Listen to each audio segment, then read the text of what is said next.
만신창이가 된 무결은 마침내 북천 봉수대의 잔해에 도착했다. 그의 몸은 진흙, 피, 부러진 뼈로 뒤덮여 있었고 의식은 가느다란 실처럼 곧 끊어질 듯했다. 그는 이미 죽음의 문턱을 넘어섰다. 봉수대는 그에게 단순한 피난처가 아니었다.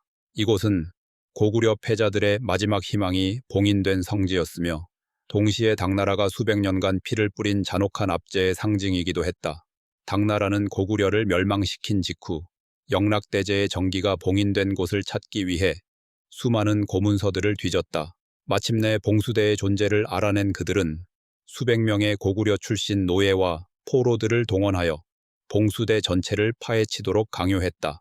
노예들은 혹독한 노동에 시달렸으나 당나라의 관료들은 이 전설의 힘을 물리적으로 캐내려는 천박한 시도에만 몰두했다.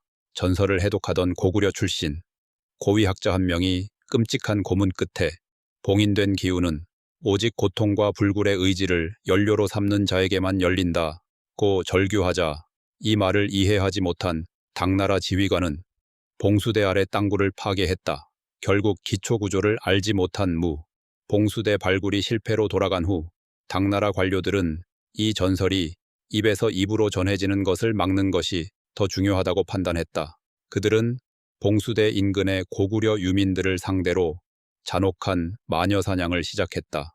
특히 봉수대에서 불꽃이나 왕이라는 단어를 언급하는 자는 반역죄로 몰려 즉시 처형되었다. 몇 년 전에는 봉수대 근처에서 대대로 살며 몰래 제사를 지내던 한 가족이 붙잡혔는데 당나라 지휘관은 그들을 봉수대 화구터에 세워두고 산채로 불태워 죽이는 공개 처형을 감행했다. 잔혹한 불길은 밤새 타올랐고 그 피와 원하는 북천 봉수대의 차가운 흙 속에 스며들어 이 장소를 공포와 멸망의 증오로 가득 채웠다. 이후 누구도 이 근처에서 고구려의 전설을 감히 입에 담지 못했다. 이러한 피의 역사를 알기에 어린 시절 어머니는 무결을 품에 안고 수없이 전설을 속삭였다. 무결아, 고구려를 가장 크게 열었던 영락대제 광개토태왕께서는 나라가 위기에 처할 것을 미리 아셨단다. 그래서 그의 굳건한 정기를 영물에 담아 이 북천 봉수대 가장 깊은 곳에 봉인해 두셨지. 만약 네가 세상의 모든 고난과 고통을 이겨내고 그곳에 닿는다면 영락대제의 기상과 용기를 얻어 멸망한 우리 민족의 불씨를 되살릴 수 있을 것이다. 무결은 이 전설을 삶의 마지막 희망으로 삼았고 뼈가 부서진 고통 속에서도 봉수대 내부를 필사적으로 뒤졌다. 그의 어머니는 마지막 불꽃이 숨 쉬는 곳이라고 했으나 수백 년간 폐허로 방치된 봉수대에서 그 흔적을 찾는 것은 불가능에 가까웠다. 그는 봉수대의 모든 돌무더기를 짚어보고 꺼진 화구의 재를 파헤쳤다. 그러나 무거운 돌과 썩은 흙뿐이었다. 갈비뼈가 부러진 자리는 칼로 찌르는 듯했고 옆구리의 출혈은 피가 흘러내리는 것만 멈췄을 뿐 상처는 여전히 벌어져 있었다. 극심한 고통이 그의 시야를 흐릿하게 만들었다. 그는 헛구역질을 하며 마지막 남은 기력을 짜내어 흙바닥을 기어 다녔다. 어머니, 제게 힘을 주십시오. 진의 희생을 헛되이 하지 않게. 여기서 죽을 수 없습니다. 무결은 마침내 봉수대의 가장 북쪽 외벽과 맞닿은 가장 큰 화구터에 도달했다. 가장 거대하고 단단한 돌로 둘러싸인 곳이었다. 이곳이 마지막 불꽃이 꺼진 자리인가? 그는 발을 끌며 이 거대한 화구터의 중앙으로 다가섰다. 온몸의 상처가 비명을 지르는 가운데 무결은 갑자기 전신을 뒤덮는 소름 돋는 감각에 휩싸였다. 수백 년간 화덕으로 쓰였던 곳이라 흙과 재, 그을음 냄새가 전부여야 할 터인데 이곳의 공기는 어딘가 달랐다. 눅진하고 무거운 공기 속에서 극도로 차가우면서도 강렬한 열기가 공존하는 묘한 기운이 느껴졌다. 쉬... 무결은 마치 심장이 멈춘 듯 숨을 들이켰다. 그의 미약한 철혈기가 봉수대 아래의 땅과 공명하며 떨려왔다. 단순한 진동이 아니라 왔구나, 마침내 네가 왔구나 라고 속삭이는 듯한 낡은 영혼의 목소리였다. 고구려의 기상이 봉인된 영락대제의 정기가 그를 알아보고 미약하게 반응하는 것 같았다. 여기다, 어머니가 말씀하신 마지막 불꽃은 틀림없이 이 아래에 있다. 무결의 피로 물든 눈빛이 이글거렸다. 그는 흥분과 절망을 동시에 느꼈다. 흥분은 마침내 목표 지점에 도달했다는 확신에서 왔고, 절망은 그 목표의 입구가 도저히 열리지 않을 것 같은 난관에서 비롯되었다. 그는 온몸을 던져 화구의 중앙에 놓인 사람 키만 한 무거운 석판을 밀어보았다. 그의 부서진 몸에서 피가 솟구쳐 나왔으나 석판은 꿈쩍도 하지 않았다. 그것은 인간의 힘으로 움직일 수 있는 물체가 아니었다. 절망, 아무것도 할 수 없는 무결은 힘이 완전히 고갈되어 석판 옆에 널브러졌다. 그의 의식이 수천 개의 별처럼 흩어지기 시작했다. 그는 패배했다. 투기장에서는 승리했으나 결국 여기서 죽음을 맞이할 운명이었다. 진의 희생이 헛되이 되는 순간이었다. 무결은 마지막 남은 힘마저 소진하며 고통 속에 쓰러졌다. 정신이 아득해지며 죽음의 문턱을 넘어가던 찰나 그의 찢어진 솜의 끝자락이 화구 구조물의 가장자리 수백 년간 재와 흙에 덮여 거의 보이지 않던 녹슨 철제 고리에 우연히 걸렸다. 정신을 잃어가며 땅으로 무너져 내리는 무결의 몸무게가 철제 고리를 아래로 팽팽하게 잡아당겼다. 그 순간이었다. 크르릉 하는 소리와 함께 꿈쩍도 않던 석판이 움직이기 시작했다. 마치 기다리고 있었다는 듯이, 수백 년간 이 순간을 위해 준비하고 있었다는 듯이 서서히 석판이 움직였다. 기관 장치가 우연히 작동한 것이다. 이것은 천우신조였다. 모든 것을 잃고 무너져가던 그 순간에 하늘이 보살피는 순간이 기적처럼 찾아온 것이다. 쾅! 거대한 굉음과 함께 무결이 방금 밀어보려 했던 무거운 석판이 안쪽으로 세우르륵 밀려 들어갔다. 그와 동시에 무결이 쓰러져 있던 화구, 바닥 전체가 기울어지며 거대한 수직 통로를 드러냈다. 통로 아래에서는 차갑고 고요한 기운이 솟아올랐다. 무결은 자신이 방금 작동시킨 기관을 눈으로 확인할 새도 없이 갈비뼈와 부러진 팔의 고통으로 인해 정신을 잃은 채 깊은 어둠 속으로 추락했다. 해무결. 그는 어떻게 될 것인가? 과연 여기까지가 끝인가? 석실은 북천 봉수대의 가장 깊은 곳, 외세의 침입 시 마지막 불꽃을 피우던 장소 아래에 숨겨져 있었다. 차가운 공기와 고요함이 그의 몸을 휘감았다. 무결은 석실 바닥에 쓰러진 채 기절해 있었다. 그의 호흡은 인간의 것이라고는 생각할 수 없을 만큼 헐떡였고 온몸의 붉은 피가 식어가며 죽음의 차가움이 밀어들었다. 그는 숨만 쉬고 있을 뿐 그의 생명력은 꺼진 횃불처럼 재만 남았다. 그 순간 죽음 직전에 그의 몸이 무언가에 미약하게 반응하기 시작했다. 그것은 극한의 절망 속에서도 꺼지지 않는 심장의 불씨, 바로 생명력 자체였다. 석실 깊은 곳에서 흘러나오는 차가우면서도 굳건한 전기가 그의 목숨줄을 억지로 붙잡아 세웠다. 마치 시신에게 강제로 영혼을 주입하는 듯한 고통스러운 각성이었다. 부러진 갈비뼈와 찢어진 옆구리의 극심한 고통이 그를 현실로 끌어냈다. 죽음은 고요했으나 생존은 비명 그 자체였다. 그는 고통을 연료 삼아 희미하게 눈을 떴다. 희미한 의식이 돌아왔을 때 그가 눈을 뜬 채 처음으로 인지한 것은 석실벽에 박힌 낡고 거대한 석판이었다. 석판에는 고구려의 상징인 삼조고와 함께 불멸을 기원하는 듯한 고대 문자들이 음각되어 있었다. 이 무결비록이 바로 영락대제의 정기가 어린 영물의 기운을 봉인하고 있는 봉인석이었다. 그것은 문자 그대로 무결, 즉 완전함을 추구하는 고구려 무사들의 집념 그 자체였다. 이때 무결은 자신의 눈을 의심했다. 거대한 석판에 새겨진 고대 문자 중 가장 크고 굵게 음각된 단 하나의 글자가 있었다. 바로 무결. 자신의 이름 해무결에 쓰인 무결과 한치의 오차도 없는 똑같은 글자였다. 이것은 우연이 아니었다. 이 비록은 수백 년 동안 자신과 같은 이름을 가진 혹은 같은 운명을 짊어진 무결을 기다리고 있었던 것이다. 그의 피와 고통, 그리고 멸망한 민족의 복수심이 봉인석의 고대 문자를 미약하게나마 빛나게 했다. 고대 고구려의 언어로 새겨진 글자 하나하나가 해무결의 이름에 담긴 숙명을 소리 없이 외치는 듯했다.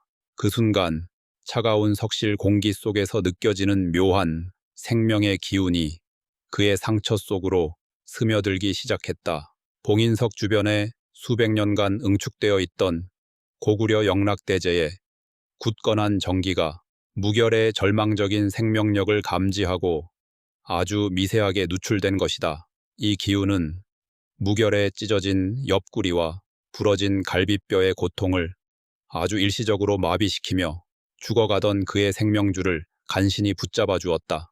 마치 사막 한가운데서 시원한 샘물을 발견한 듯한 착각이었다. 무결은 간신히 오른팔을 들어 올렸다. 피로 물든 그의 손가락 끝에서 생명력의 온기가 느껴졌다. 회복이 아니었다. 단지 연명이었다. 그러나 이 짧은 순간의 명료함은 그에게 깨달음을 주었다. 이 석판이 바로 어머니가 말한 마지막 불꽃이었다. 여기서 죽을 순 없어. 그는 진의 희생, 그리고 가족을 찾아야 한다는 마지막 의지를 불태웠다. 온몸에 남은 힘과 절망적인 생존 의지를 모아 피 묻은 손을 필사적으로 뻗어 석판의 중앙, 고구려를 상징하는 삼조고 문양을 마지막 생명력을 담아 쓰다듬었다. 파지직, 쿠르릉, 콱콱쾅.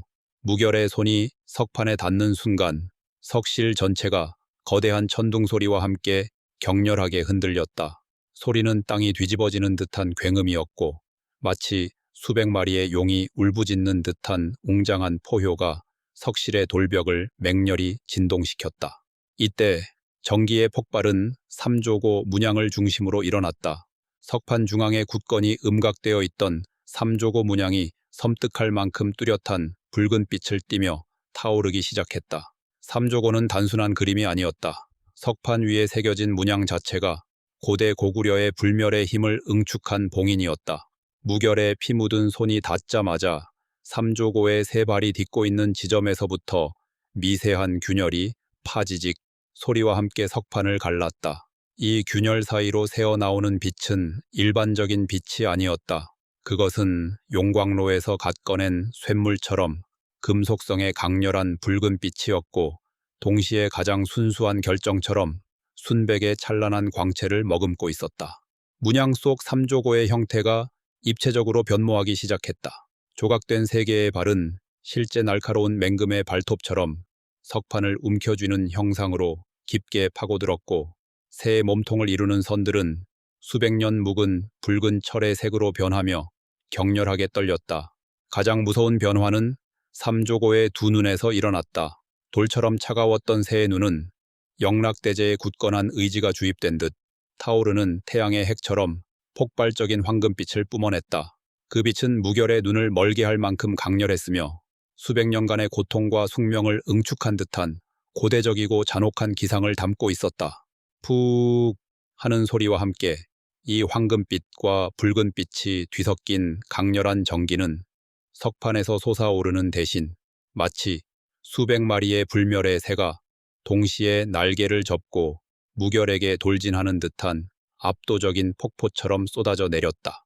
이 전기는 단순한 에너지가 아니라 고구려 패자들의 마지막 희망이 담긴 영락대제의 굳건한 의지 그 자체였다. 빛은 차가운 기운을 품고 있었지만 그 강렬함은 무결의 피를 끓게 할 만큼 뜨거운 듯했다. 이 전기는 무결의 전신을 감싸 안더니 한치의 망설임도 없이 그의 찢어진 옆구리, 상처와 부러진 갈비뼈 사이의 틈을 통해 강제적으로 흡수되기 시작했다. 이미 죽음의 문턱을 넘어선 육체는 이 압도적인 기운을 받아들일 준비가 되어 있지 않았다. 무결은 마치 수천 개의 바늘이 동시에 전신을 찌르고 뜨거운 쇳물이 그의 핏줄을 따라 흐르는 듯한 격렬한 고통에 몸부림쳤다. 그의 입에서는 뼈를 깎는 듯한 신음조차 나오지 않았다. 그것은 인간의 고통을 넘어선 영혼 자체가 분해되는 듯한 절규였다. 이 강렬한 전기는 무결의 미약한 내공의 흐름, 즉 철혈기의 근원을 강제로 폭주시켰다. 전기는 무결의 피와 섞여 탁한 불순물을 토해냈고 이로 인해 그의 피부는 순식간에 붉은 증기를 뿜어내며 격렬하게 경련했다. 마치 생명을 담보로 육체를 재단조하는 연금술과 같았다. 쿵 폭주하던 전기가 무결의 몸 안에서 격렬한 충돌을 일으킨 지 몇 분 후 그의 몸은 붉은 불꽃 같은 증기를 뿜어내며 경련을 멈췄다. 폭주하던 전기가 무결의 생존 본능과 융합하며 비로소 통제 가능한 힘으로 전환된 것이다. 그의 기맥은 이전보다 수십 배는 더 단단하고 강력한 철혈로 재구축되었다. 극한의 고통 속에서 무결의 의식이 희미해지려 할 때 그는 내면의 소리를 들었다. 증오만을 연료로 삼는다면 이 힘에 삼켜져 짐승이 될 것이라는 경고였다. 붉은 기운은 무결의 복수심을 집어삼킬 듯 맹렬하게 타올랐다. 기운은 질문했다. 내 힘의 근원이 증오뿐이라면 너는 고구려를 멸망시킨 압제자들과 무엇이 다르더냐? 이때 진의 희생을 떠올리게 하는 새로운 이념이 주입되었다. 광계는 땅을 넓히는 것이 아니다. 그것은 계급과 국경을 넘어 세상 모든 억압받는 자들의 고통을 품고 그들의 삶을 다시 열어주는 위대한 질서의 검이다. 너는 패자의 고통을 알기에 이제 승자의 책임감을 져야 한다. 무결은 온몸에 핏줄이 터져나갈 듯한 고통을 무시하며 피 묻은 손을 자신의 심장에 대고 맹세하듯 외쳤다. 물론 이 외침은 내면의 의지로만 이루어졌다. 나 해무결은 이 힘을 증오가 아닌 대의를 위해 쓸 것이다. 나는 고통을 피하지 않고 이 철혈기를 다스려 광계의 검이 될 것이다. 힘 가진 자들의 압제에 맞서 모든 피해자들의 명예를 되찾겠다. 무결이 복수심이라는 협소한 그릇을 버리고 광계의 대의라는 드넓은 바다를 품자 폭주하던 붉은 철혈기가 기적적으로 진정되기 시작했다. 그 거대했던 붉은 기운은 무결의 이마 중앙, 즉 인당혈로 모여들며 하나의 굳건한 강철 같은 붉은 불씨로 응축되었다. 이것이 바로 철혈기의 완성, 불멸의 불씨였다. 철혈기는 중원무림의 화려한 정파 무공과는 근본부터 달랐다. 이는 고구려의 패자들이 멸망의 위기 속에서 찬간한, 처절한 생존의 기였다. 철혈기는 쇠의 단단함과 피의 불굴의 끈기를 내포하며 육체가 극심한 고통에 처할 때 극한의 재생력과 강철 같은 방어력을 일시적으로 발휘하게 한다.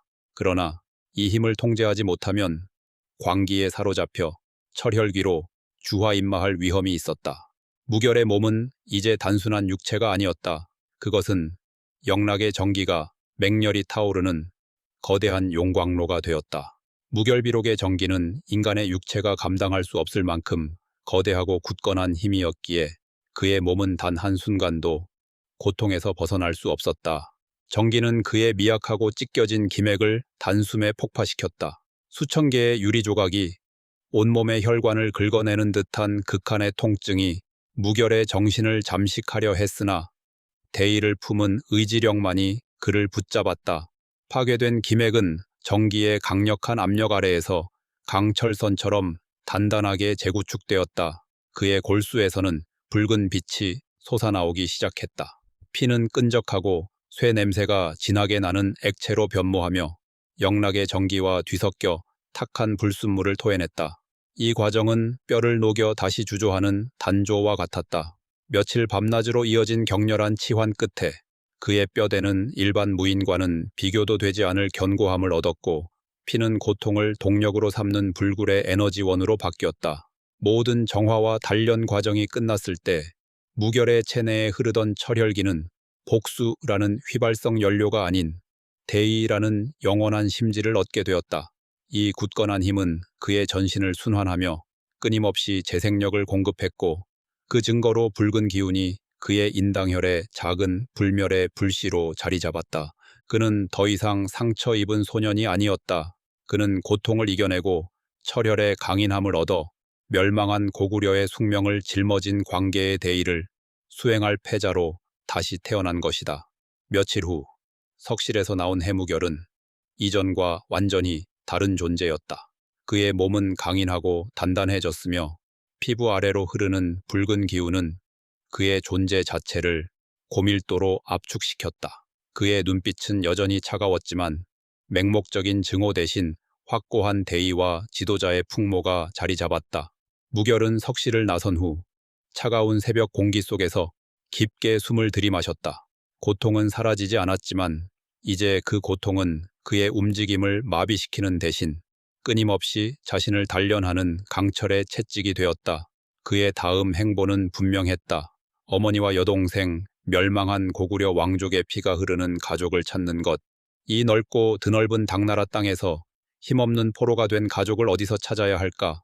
무결은 폐허가 된 봉수대 위에 올라서서 불빛이 반짝이는 서쪽의 대도시를 내려다봤다. 잠시 고민할 필요도 없었다. 일반적인 피난처나 변경의 노예 수용소는 그들이 있을 곳이 아니었다. 가장 중요한 인질은 제국의 심장부에 황제가 가장 가까이 두고 감시하는 곳에 보관되는 법이다. 장안성. 무결은 혼자 중얼거렸다. 당나라의 심장부이자 세상의 모든 부와 권력이 모이는 곳, 가장 위험하고 화려한 곳, 가장 위험한 곳이 가장 확실한 답이 있는 곳이다. 그의 입가에 쓴웃음이 걸렸다. 불과 며칠 전만 해도 투기장에서 도망치기 급급했던 하층민의 노예 신세였으나 이제 그는 천하의 중심을 향해 발을 내디디려 한다. 이는 마치 벌거벗은 맨손으로 황제의 궁궐 문을 두드리겠다는 어처구니 없을 만큼 대담하고 그래서 더욱 재미있는 계획이었다. 그는 알았다. 자신에게는 이제 멸망한 대제국의 정기가 흐르는 철혈기가 있고 자신은 더 이상 잃을 것이 없다는 것을. 오히려 온 세상이 그에게 빚을 지고 있었다. 좋아. 가장 성대하고 화려한 곳으로 간다. 그곳에서 내 검의 첫 희생양이 누가 될지 두고 보자. 무결은 폐허가 된 봉수대를 뒤로하고 가족을 찾기 위해 그리고 세상의 불의를 바로잡는 대의를 위해 당나라의 심장부 장안성으로 향하는 대담한 여정을 시작했다.